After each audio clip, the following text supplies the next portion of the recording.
What's going on, ladies and gentlemen? Thank you so much for tuning in. It's me, Mikey Pipes.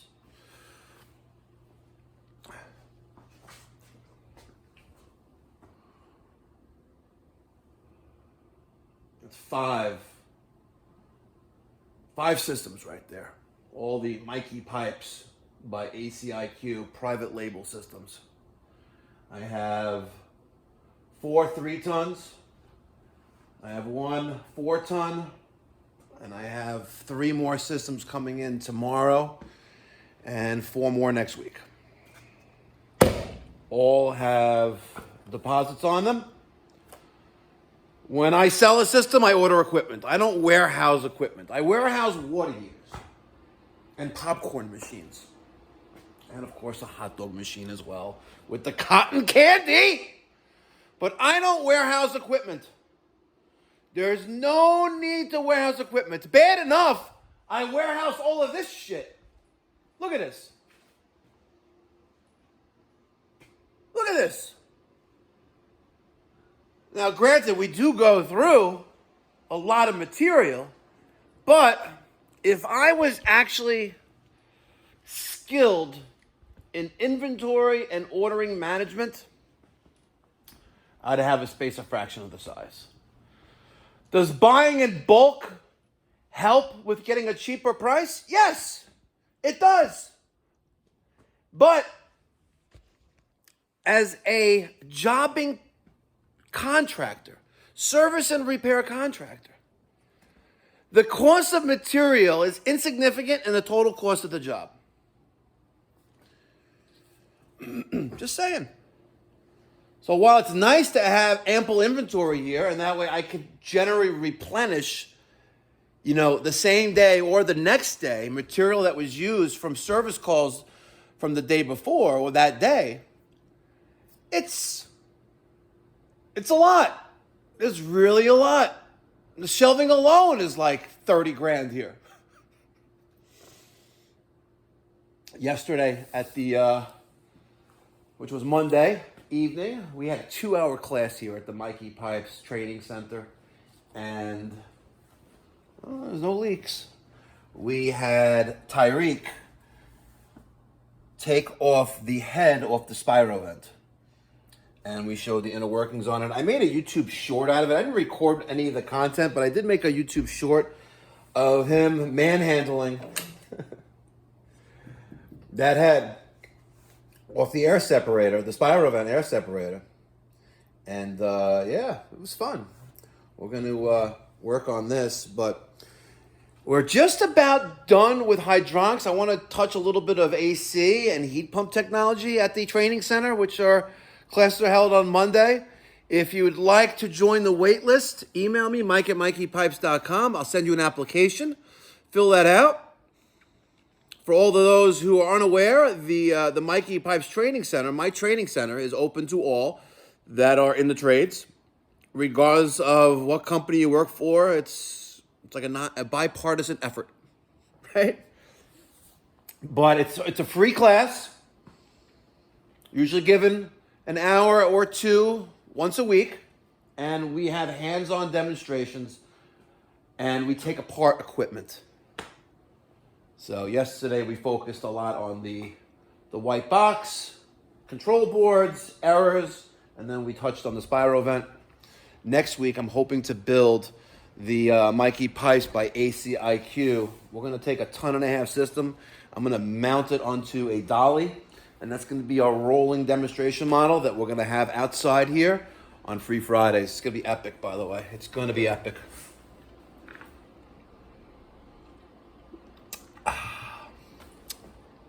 Oh, I got to tell you a story. Yesterday, I was going over some statements, credit card statements, and I'm looking at my American Express Platinum card statement. I'm like, this doesn't make sense. Why are there so many Amazon charges, right, on my primary card, and then every so often is a return? Like, this makes no sense, right? And then I go in the previous month and I see the same thing. I was like, I don't really return anything to Amazon. Like once in a blue moon, like maybe once every few months, something is out of all the orders, something goes bad. So I do some digging, and I go on year to date on Amazon, and I see that I have 72 transactions or 72 purchases from Amazon year to date. So from January 1st to yesterday, June 9th. 72 transactions. So then I go on AmericanExpress.com and I do a merchant search there as well. And there's over 200 transactions. I'm like, someone got me. And they got me. So I call Amazon. Tell me how sus this is, by the way. Hold on. Let me pull up the, let me call them and pull it up. Check this out. Here is a transaction for $80.97. It's still a pending charge, but I am going to call the phone number on there. Listen to this. Listen to this.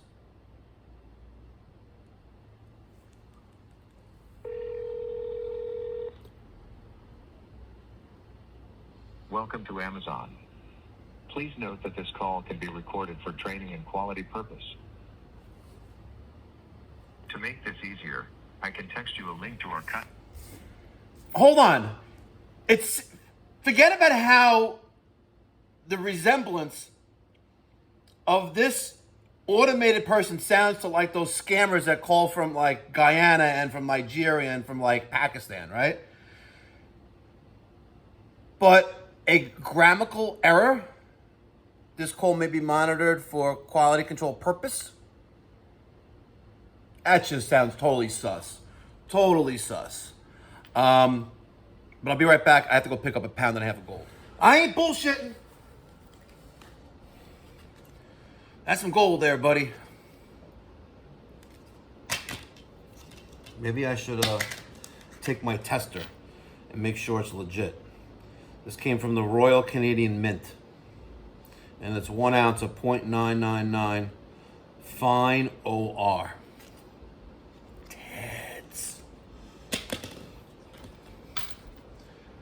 I need to tell another story. Oh, back to the Amazon, by the way. So now here it is. American Express just has me dispute every single transaction.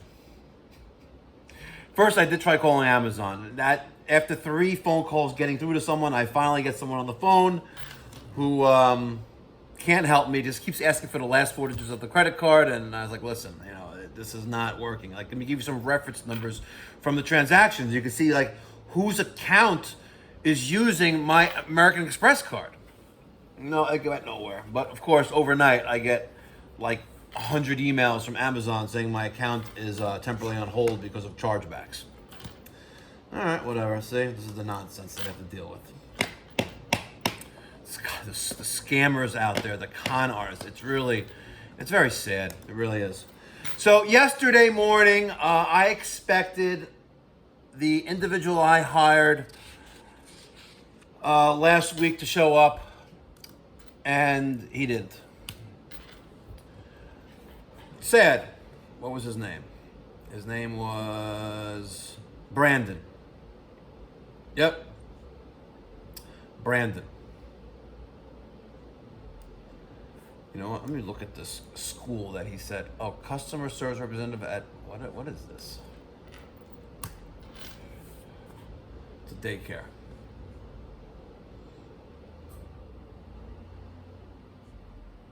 Whatever. And I sent him a message on ZipRecruiter. And let's see. And I said, I wasn't going to use ChatGPT, but I just sent them a message that says, you failed to show up for your first day of work today. You didn't call, you didn't message, you didn't do nothing. Don't bother responding. We have zero interest in moving forward. Keeping it real. I'm not, you waste my fucking time, expect to get, me to tell it like it is. So, out of the 3 individuals I interviewed on Friday from the HVAC training center, I hired 2 of them. I also emailed the electrical training center last Friday, I did not get a phone call back today. I mean, yesterday. Or an email. So, I am going to send them another email. Because I really need to find out if they are not instructing on how to test capacitors. I need to find out. I really, really do.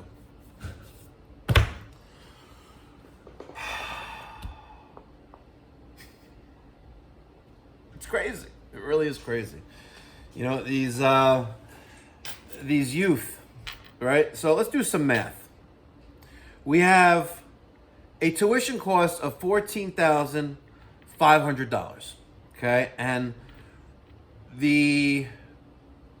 one of the individuals that I interviewed on Friday told me there's around 25 people in the class. So the 6-month day portion, because it's a full-time day, brings in approximately $362,000. Now we know there's a day and there's an evening class. We're going to times that by 2. That's $725,000 for the 2 classes they run. Let's say they do it twice a year. That's $1.4 million of revenue. Yet you have your graduates apparently not knowing what a capacitor is, a contactor is, and how to test them, which directly conflicts your advertising that within the curriculum, students are taught electrical theory, common control components, as well as service and repair of HVAC systems. I'm waiting for them to call me back. I'm not mentioning the name of the organization, but they're here on Long Island, and they offer a 600-hour HVACR program.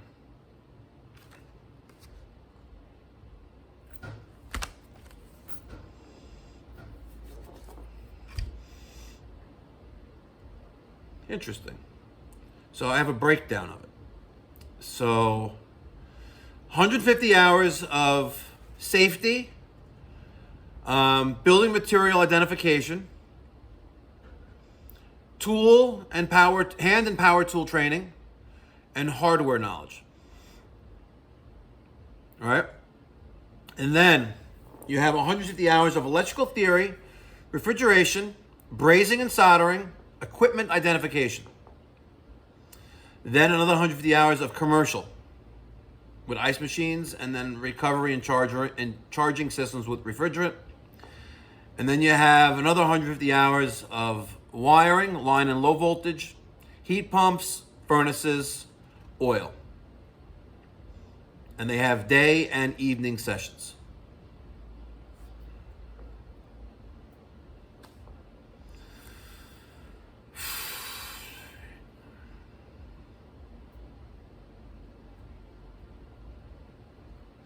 The day sessions are longer than the evening sessions. And financial aid, of course, for those who qualify with affordable payment plans. I'm waiting on a phone call back from them. I really am. But if these, it's just insane. If these candidates, after graduating this trade school, came here for just a short amount of time, it's like a win-win. Seriously. To not know what this is or what this is, you know what? They should be embarrassed.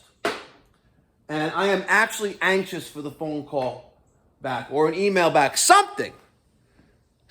I want to know something from this organization. Well, it is what it is. Until next time, be well, God bless, stay safe.